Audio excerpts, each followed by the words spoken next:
Hello George, I'm Dave. Hi Dave. And I met you at Walpole Park.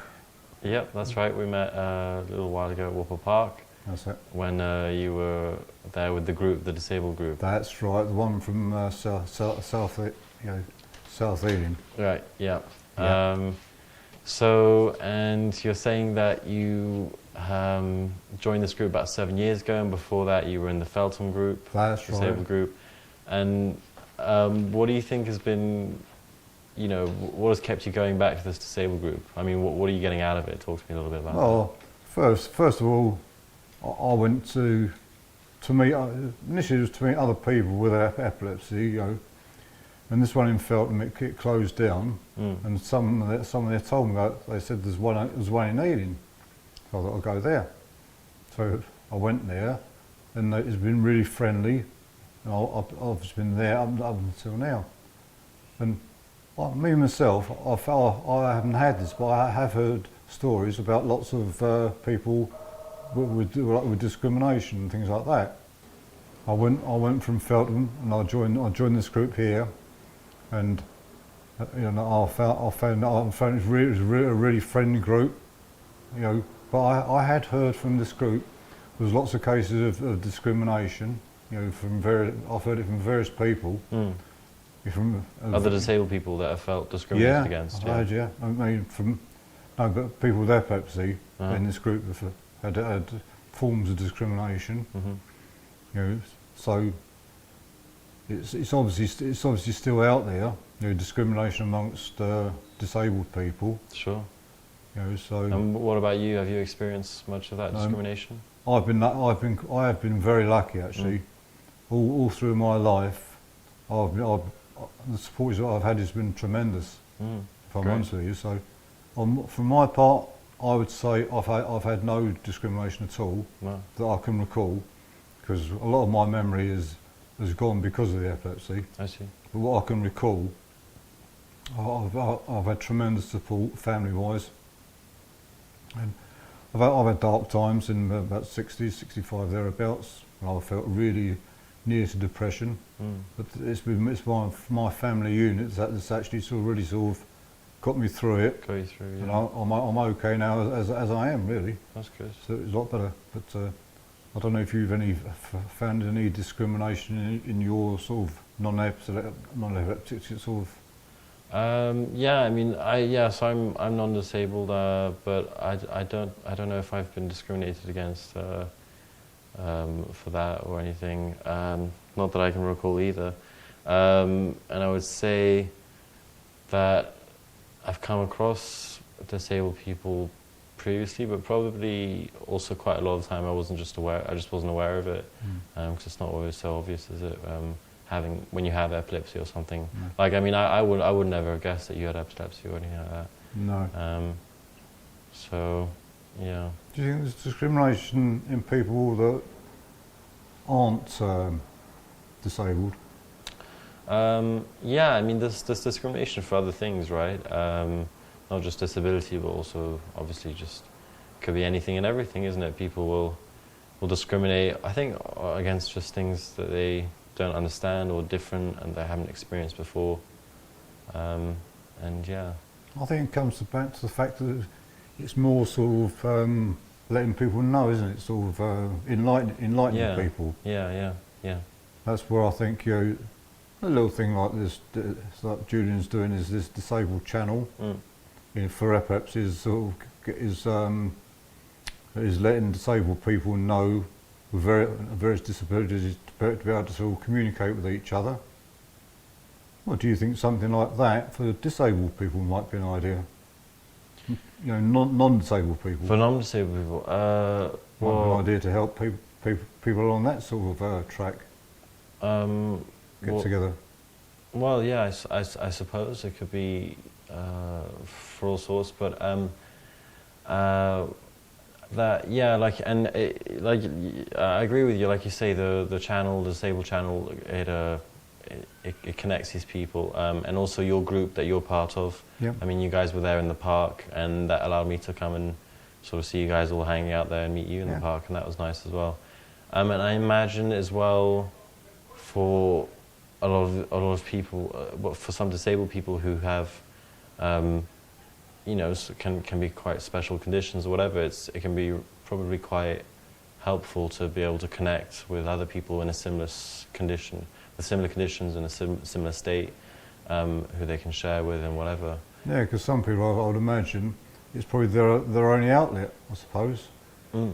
You know. Their only outlet, yeah, because they don't get, they're not as easy as them to find other Yeah, and I outlets. suppose you get people non-disabled are in the same boat, so I was thinking a channel for non-disabled people might be an idea. So Dave, tell me, well, how did you first come to be diagnosed with epilepsy?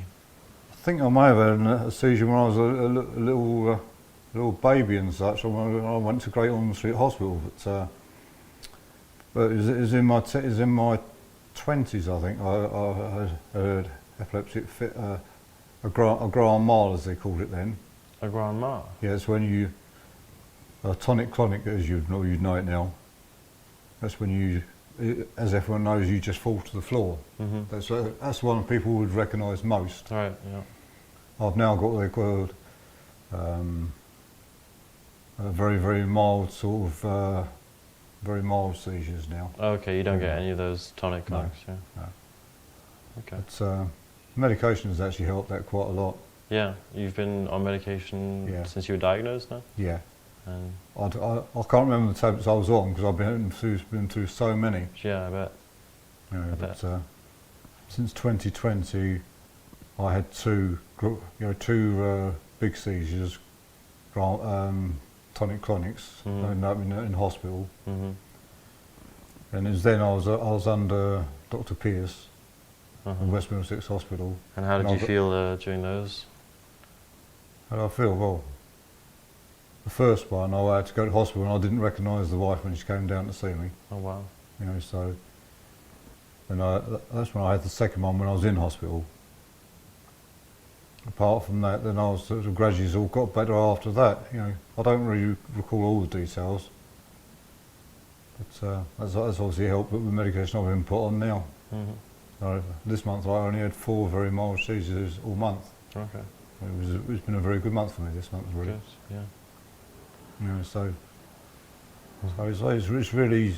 What sort of things would you recognise in different disabilities? I guess, I mean, yeah, I would recognise, like you say, this a seizure, a more serious seizure like that, tonic-clonic or falling to the floor or something.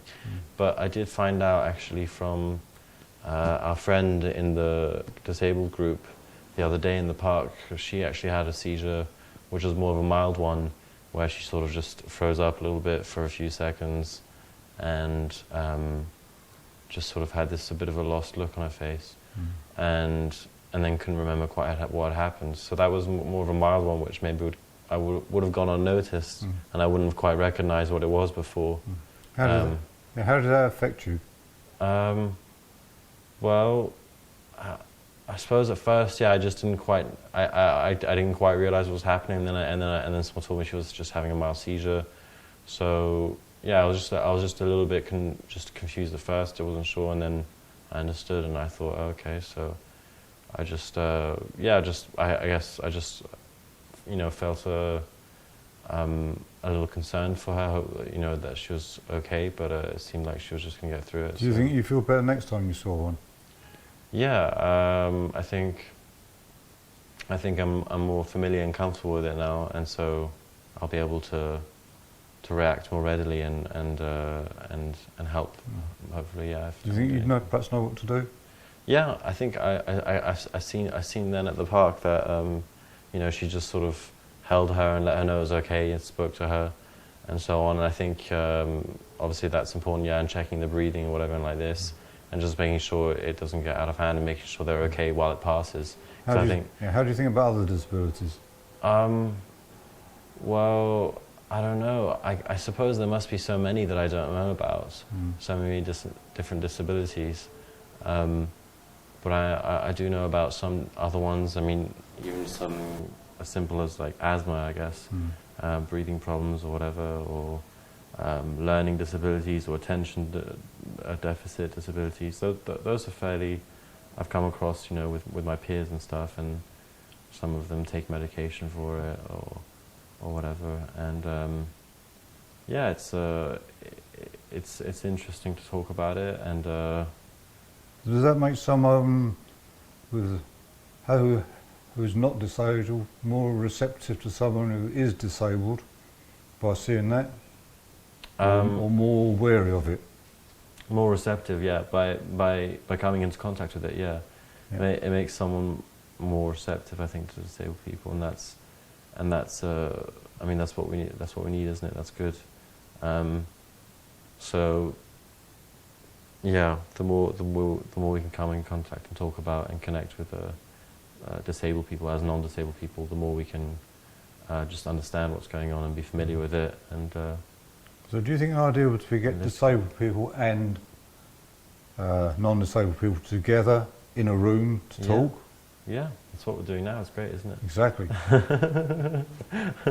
And it's a good time, good things come out of it. And so then, you know, then I mean, I want to ask, what about the label? How do you feel about being sort of classed as a disabled person? Well, one experience I had, when I first joined my first drama group, it was called the Happy Wanderers a while ago. I went there and I didn't tell them I had epilepsy. I went there and my wife said, "Have you told them?" I said, "No, I haven't said a word." About 3 weeks before I told them, Joan said, "Look, have you told them?" I said, "So, okay, I'll tell them, but I'll be back this time." I said, this will be my last time there." She said, "Did you tell them?" I said, "Yeah." What did they say? She said, "Don't worry." I said, every single one of them had something wrong with them, and they were perfectly okay. And every time I went there, if I had a seizure, they'd say, "Okay, just sit in the corner, don't worry, glass of water, back on again," and everything was okay. Great. So I had nothing to worry about there at all. No, yeah. So yeah, again, I was worried about what people thought. Sure. But everything was fine. Yeah, totally supported. So I've been totally supportive again. That's great. So I myself have been extremely lucky in that way. Yeah. But I have heard stories about people that haven't. So I do know that there is a lot of it about. Yeah, I mean, yeah, totally. People can get can bite back and get hurt.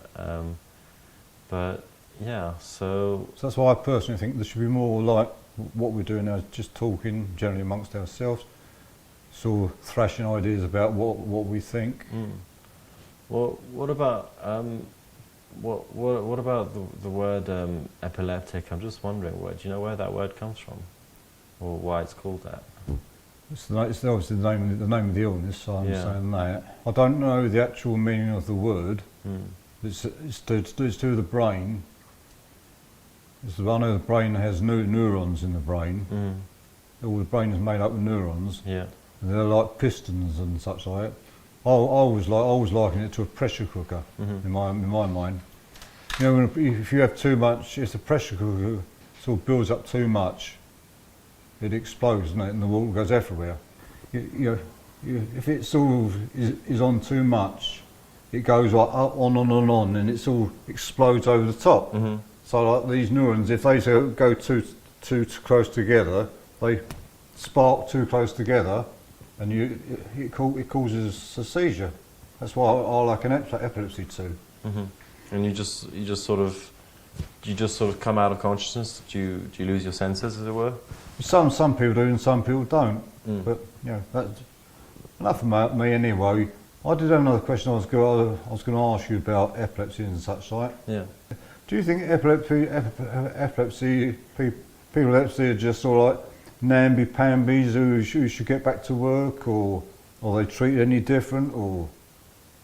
No, I mean, I get back to work. I mean, I think obviously for a lot of them it can be difficult to work sort of a normal job, because obviously they're not able to. They're disabled, and so you've got, you know, sometimes they might be able to find something that's suitable, but oftentimes I'd imagine not. So they're not able to carry out jobs that a sort of able person would be. So there's always the theory that they play on it. Mm-hmm. Who plays on it? People with epilepsy. I've been told they might play on it. Oh well. It's all. I mean, I suppose you might get some people, sure, who are playing on it, and using the system and whatever it is, or cheating, as it were, to get their end better off. But people do that. That's just people doing that, isn't it? This way or the other, for whatever thing it is, whether it's disabilities or not.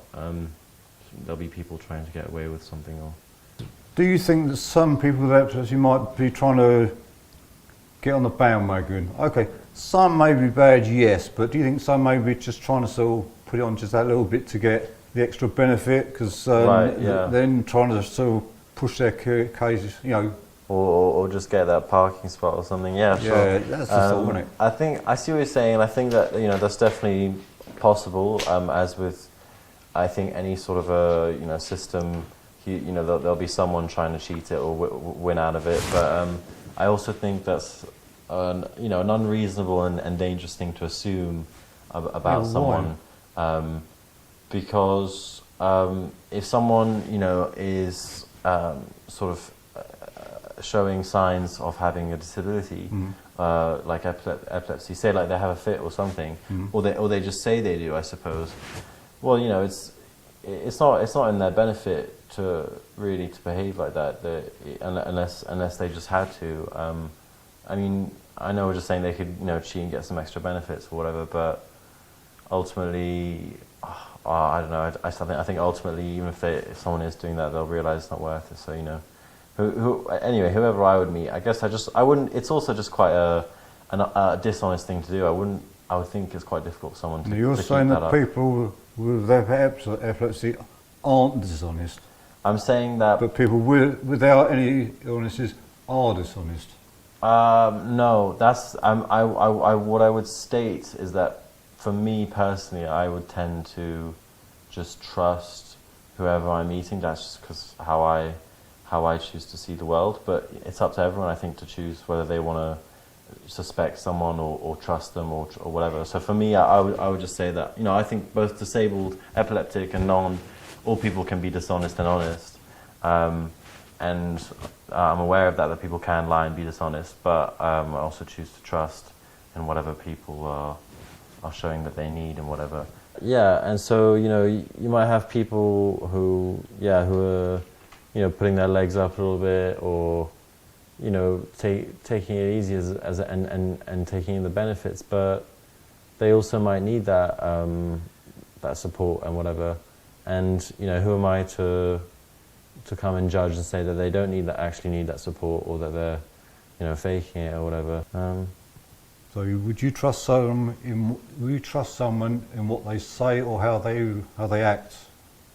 Yeah, I would trust them in what they say and what they act and how they act. I mean, if those two are contradictory, I would actions speak louder than words, don't they? Well, how about you? What do you think about disabled people sort of lying about their illnesses or anything like that? Have you come across anything like that? Or? I haven't come across it, no, but I don't think they should. No. I don't think they should either, no. Because again, if you're disabled, fair enough. But if you're only just, you shouldn't lie about it, no. No. Because it's not the right, is it, getting these benefits?